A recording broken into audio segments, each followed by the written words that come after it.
पैसे के लेन देन के थे, उस राइटिंग को और उस भाषा को नकार दिया गया है, क्या है कुछ पूरा मामला?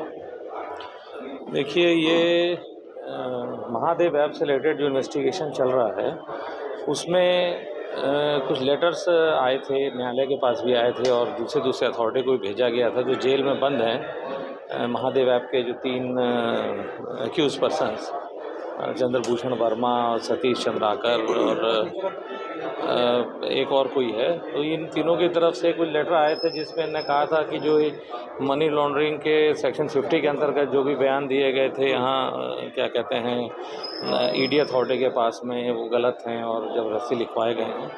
लेकिन अभी जब कोर्ट से परमिशन लेकर के ईडी अथॉरिटी गई है वहाँ जेल में, तो उन लोगों ने उस बात से इनकार किया। उनका कहना है कि जो लेटर लिखवाए गए हैं उसमें उनके हैंडराइटिंग नहीं है और उसमें जो लिखी बातें हैं उसको विश्वास नहीं कर रहे हैं। तो क्या इस बात को भी रखा गया सर, इस पर भी कोई एक्शन?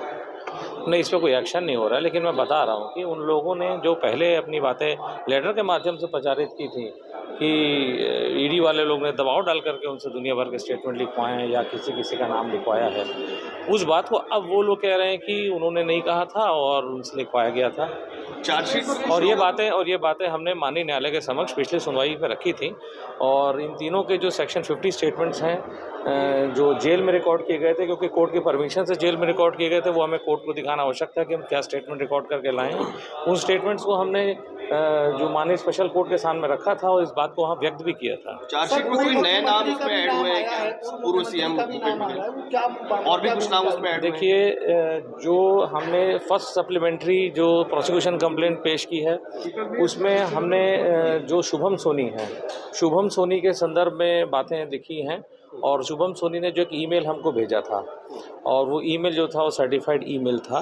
उस ईमेल में उसने पूर्व मुख्यमंत्री के बारे में जो बातें लिखी थी कि 508 करोड़ पूर्व मुख्यमंत्री और उनके सुपुत्र के बारे में जो बातें लिखी थी, उस चीज़ को हमने रिलाइड अपॉन डॉक्यूमेंट के रूप में इस्तेमाल किया। यानी हमारे प्रोसिक्यूशन कंप्लेंट जो हमने पेश की है उसके साथ जिन जिन डॉक्यूमेंट्स हम रिलाई कर रहे हैं उसको हमने लिया है। साथ ही साथ असीम दास का भी जो स्टेटमेंट है, असीम दास ने भी पूर्व में ये कहा था कि जो पैसा 5 करोड़ के आसपास जो उसके पास आया, 5 करोड़ 39 लाख है शायद, वो भी जो है सीएम को देने के लिए आया था। वो भी बातें चूँकि हमारे स्टेटमेंट में थी और उसको हमने अपने पीसी का पार्ट बनाया। हालांकि बात अपनी जगह है कि जो फर्स्ट सप्लीमेंट्री पीसी पे प्रस्तुत की गई है उसमें 5 लोगों का अभियुक्त बनाया है, जिसमें असीम दास है, भीम सिंह यादव है और अनिल कुमार अग्रवाल है और रोहित गुलाटी है और शुभम सोनी। आज आपने कोर्ट पे किन मुद्दों पे आरोप लगाया है?